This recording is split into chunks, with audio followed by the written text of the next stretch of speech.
The biggest problem with startups today is that they have a good product, but they don't really have the skill set to sell that great product. What are some of the mistakes you made when you first started doing this cold outreach stuff? I put quite a few connections there, and I got kicked out pretty quickly.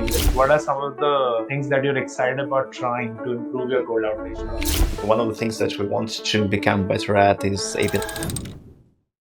Hello, everyone, and welcome to SalesRobot Customer of the Week, a new show where we invite the best customers at SalesRobot and we go deep into their process. We go deep into targeting, messaging, and personalization tactics that you can take away and implement in your cold outreach starting tomorrow. Today, we have Artur from Talent Agent. Welcome to the show, Artur. Hey, nice to meet you. Awesome. So let's get right into it. What does your business do and how do you make money? So we at Talent Agent help people find a job. We do it for American markets, so that's basically US and Canada, but we've got a few clients from other parts of the world as well. And the whole point is that you may have heard about recruiting agencies. That's basically people who help companies find employees, and we are kind of on the other side. We help employees who currently have or don't have a job to find a new company, basically, that will satisfy their needs. And in terms of how we make money, we get paid by candidates in this case. So that's an unusual thing that makes our work harder, but at the same time, that allows us to be more open to different options, because we won't be kind of selling you a company that is going to pay us like the most. We are going to find you a company that will, again, fulfill your wishes. So with that, I will not bury the lead. Let's talk about the campaign that got you here. Do you remember what that campaign was about? Yeah, for sure. So again, let me ask you actually. So again, the last few years you've been working on SalesRobot. What have you done before? Where did you work? Yeah, so I actually am an engineer by training as well. I used to work for a Silicon Valley cybersecurity startup before this. And then the problem that I saw there was that the biggest problem with startups today is that they have a good product, but they don't really have the skill set to sell that great product or to market it. So as an engineer, it was a sort of a labor of love to create something like SalesRobot, where you could do high volume, relevant outreach on a channel like LinkedIn that converts well. And you'll get replies, which is what has happened in this case. Nice. And do you remember when you were joining that company? How did you find it? How did they find you? It was through my network. I have a friend who knew the founder of the company, and he said, "Okay, you guys should talk to each other." So it was a super early stage company. So maybe that was a little unusual, but it was through my network.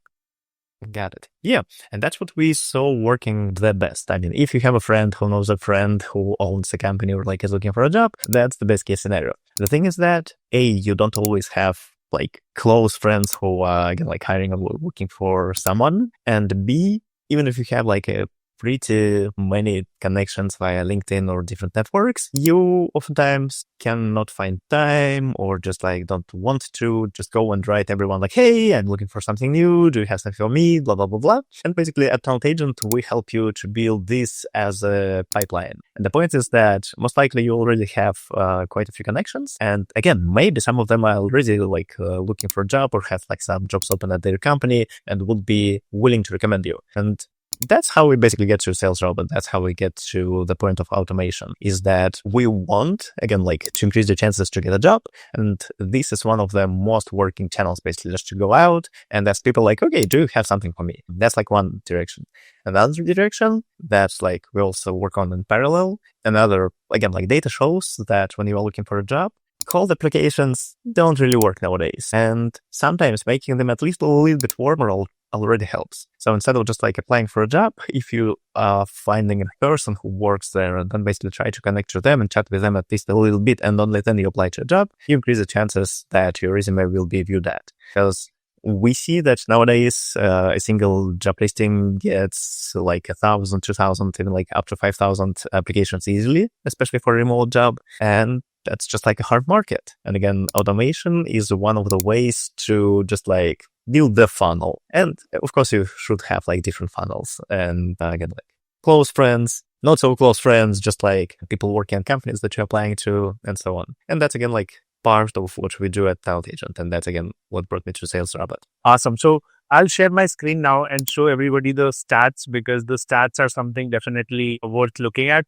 Yeah. So this is the campaign. Now we can see roughly a 21% acceptance rate and a 47% response rate. So these are phenomenal numbers. The reply rate on average across SalesRobot users is close to 20%. So this is way above average. The request acceptance rate is average. It's between 20 and 25%. So yeah, this is a good campaign. Yeah. And when we're talking about this specific campaign, that's again one of our clients whom we help finding a job. And the point is that, and I guess that's what makes it easier on our side, that we're not going to just like straight away try and push and sell like this client or his services or basically whatever he does from the first message, but we are trying to actually like set up a connection. So it is pretty straightforward and simple, but at the same time it still works. We're checking out the profile of the person who is in this campaign, we like their post, send a connection request, and some just message attaches a more generic one like, hey, basically, I'm looking for something new, if you have any roles, and so on. And I guess that this balance of it being both straightforward and at the same time not like sounding like just as a hard sales pitch, that's what helps. Yeah. No, I was about to say that because I love the copywriting on this one, because what you're trying to do here is that you're first establishing your own credibility, right? Like you've said that the client obviously has said that they've led high performing innovative teams and obviously the latest technology. So that's good. And then I love the way you're phrasing the ask as well, because you're not actually saying, hey, give me a job, right? What you're saying is, if there's anything, if you have any roles that might align, love to check more. So I really love the copywriting here, and I guess it shows in the response rates as well. Like 20% just to this one is really good. Yep. Thank you. And of course, it sometimes makes sense to follow up, because if a person didn't answer, then we are sending like some follow-up requests. But just because people are busy, people have lots of messages in their inboxes. And we believe that it's important to follow up again if you didn't get an answer, because life is life. And the fact that you didn't get a response from the first time doesn't mean that the other party is not interested. Maybe again, they just get lost in all the inboxes. Yeah, absolutely. So you follow up after 3 days, and then there's one more follow up, which is again super effective. Short one. Yep. And again, I guess it doesn't make sense to just like infinitely bombard the person. So yeah, we tried once, twice, and third one is just like the last one. Like, okay, let's see if they want to chat about it. And I mean, if not, that's fine. That's why we're talking about the funnels, and that's why we're talking about, like sending 100 or like a few hundred messages in order to get a few calls, and that's basically our goal. This is good. Plus, you're delaying it out enough. You're sending this, this reminder 4 days after. So that gives them quite a bit of gap. And if you actually look at the entire sequence, the number of messages that they'll actually see from you is like 1, 2, and 3. It's actually 3 messages. The rest of it is actually just warm up and trying to connect with them. So it's not like too many messages. It's only 3. Yeah.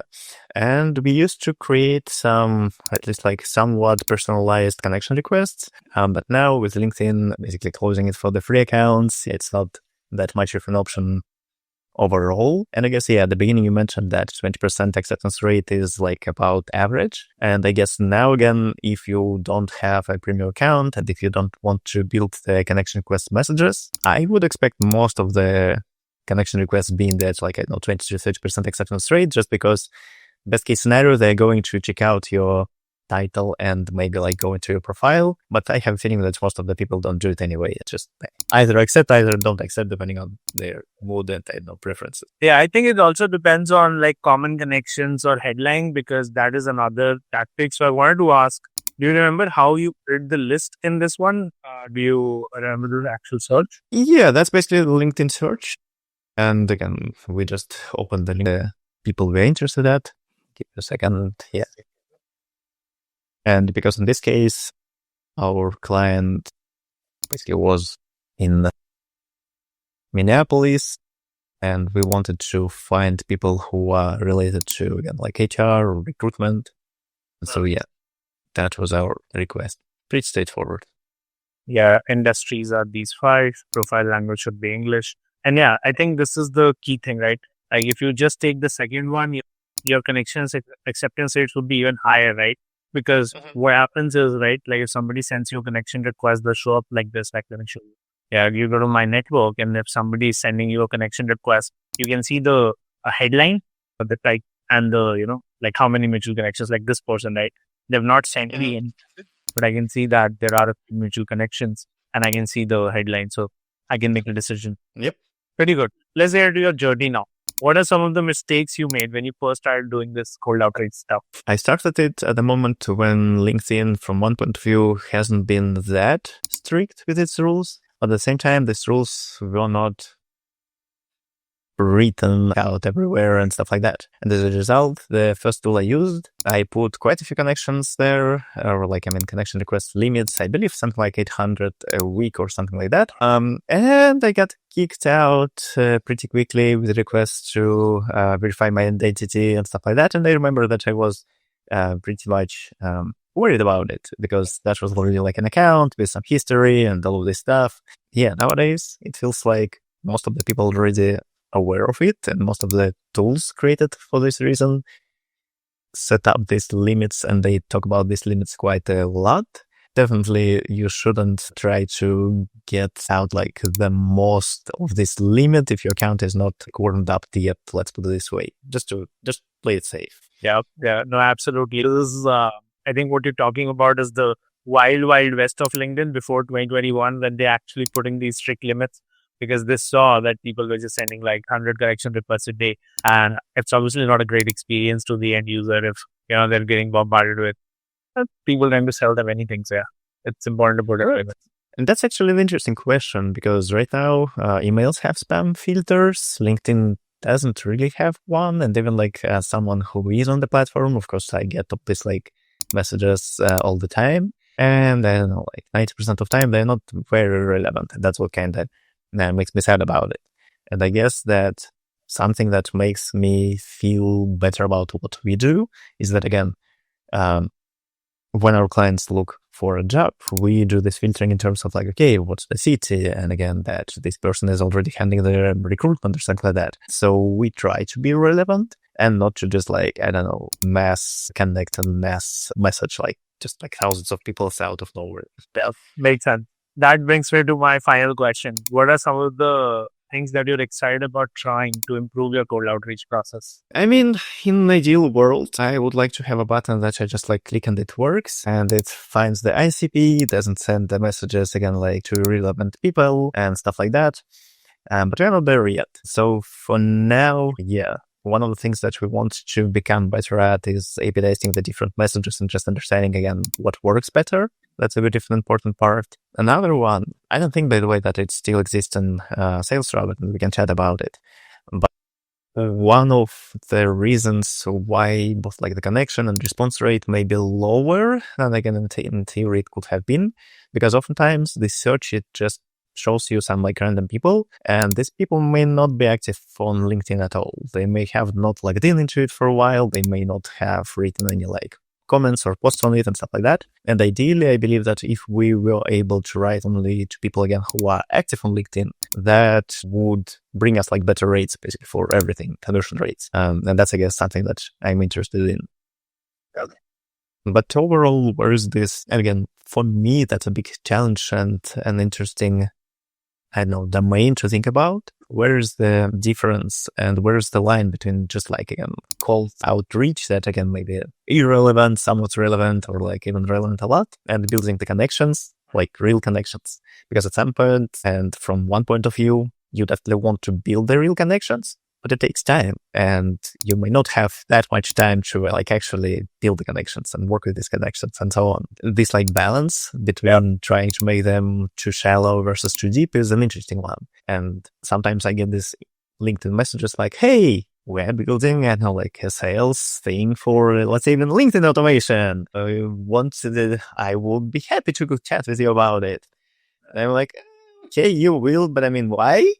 No, thanks. And I've got K followers or something like that on LinkedIn, and I'm pretty active in conferences and stuff like that. And from time to time, I get this message hey, let's chat. And That's kind of weird. I don't know you. I don't know what do you want to chat about it. And I guess like the worst case was that someone like told that, hey, I am basically a marketer. I'm growing this field, blah, blah, blah. I see that you are like building a startup, and I'll be glad to just like have a chat, like coffee chat, create a connection, stuff like that. And when I showed up at that meeting, there was another person that was clearly a salesperson. They had no intention except of, again, like trying to maybe even build some kind of connection to sell me something. And that was terrible.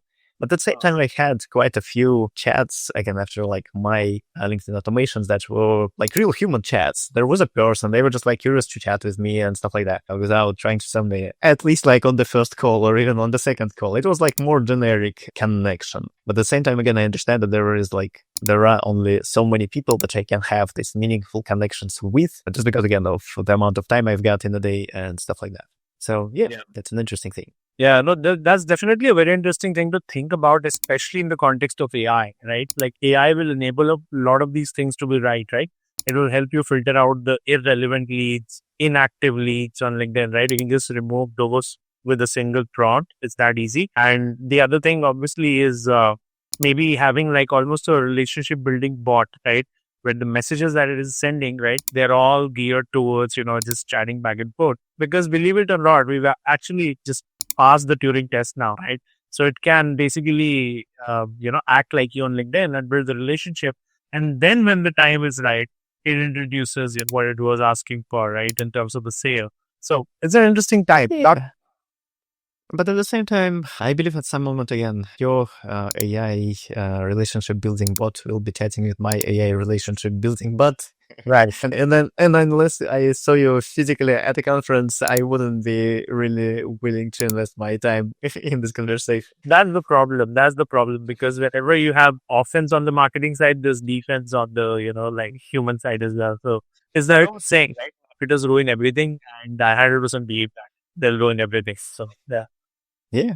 But by the way, in terms of this LinkedIn, and maybe even right now, you could think a little bit about it. So if we are getting back to this talent agent use case, when we've got, I don't know, like 10, 20, 30, 50, whatever clients, and we help them in different ways. We build resumes for them. We help them to understand like their unique value proposition and to build this proposition, stuff like that. And just like coach and guide them through career. And again, this LinkedIn automation and some like email automation, that's just like one thing of the things that we do. But at the same time, they bring value because, again, they bring these connections, they bring some interviews and so on. What would be your recommendation, or what are you thinking? For example, maybe even like, I don't know, something happened and now for whatever reason you had to find a job. How would you have used a SalesRobot to be able to find a job faster? Yeah, that's a great question. First thing I would do is go and talk to all my, college alums, like just filter and sales navigator, people who attended IIT, like that's where I'm from. And I just go talk to them like, hey, I'm a 2011 grad, this is what I did in my career. I've done, marketing, sales, tech, like I'm more of a generalist, and this is the role I'm looking for. So I'd go very, very specific and use as many common points of connection possible, right? And colleges were big ones. It was big ones. And that would be my biggest thing. And I think, and more often than not, find it because IIT is like the Stanford of India here. So if I want a job, more often than not, I'd find it because people are still trying to recruit me every day. So that's good. Nice. And the follow-up question is, would you write this directly in the like first message or maybe in connection request if that was a paid account? Something like, hey, I am from X, I'm looking for a job, I know like something. Or would you try to sell and like, hey, yes, I'm just like from X, let's connect or something like this. And then you would try to kind of warm up this thing and do it a multi-message sentence sequence. I'd probably do the latter, right? Like warm them up a little bit, try to connect, because genuinely a lot of times I would not want to take a role with that person. Doesn't mean that person is not valuable, or doesn't mean that I don't want to, have them in my network for later, one way or the other. There is a lot of ways you can help people, right? If you're part of the same network. So that's where my thought process is always like, how can I get to know your story and see how I can help, and then how you can help, right? Like for me, I genuinely try to be that person who's trying to help in any capacity possible. And as I'm more of a generalist, more often than not, if I don't know something, I can at least introduce people to